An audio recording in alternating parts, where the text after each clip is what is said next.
Si è giocata la seconda giornata del campionato di eccellenza Girone A ed il Canicattì ottiene la sua seconda vittoria di fila superando con il più classico dei risultati i cugini dello Sciacca, grazie alla doppietta del bomber Matera.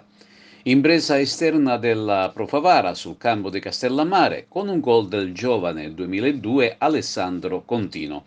Risponde bene la San Cataldese che supera il Misilmeri per 3 reti a 2, come anche il Mazzara, il quale a Palermo contro il CUS passa con una straordinaria manita.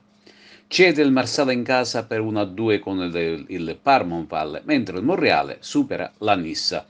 Infine Casteltermine ed Acragas, la gara non disputata per un possibile caso di coronavirus, si recupererà mercoledì 7 ottobre. Ma riepiloghiamo i risultati della seconda giornata.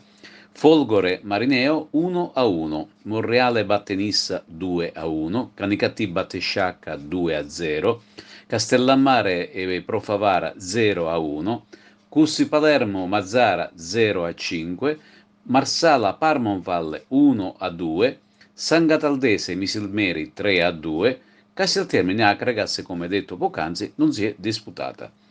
Anche in promozione si è disputata la seconda giornata di campionato e si è registrata la seconda sconfitta consecutiva per il Raffadale, che rimane così a 0 punti in classifica generale.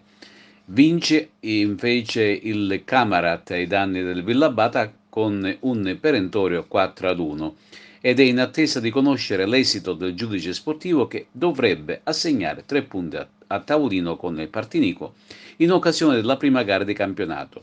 Infatti il Partinico avrebbe schierato un calciatore che risultava squalificato.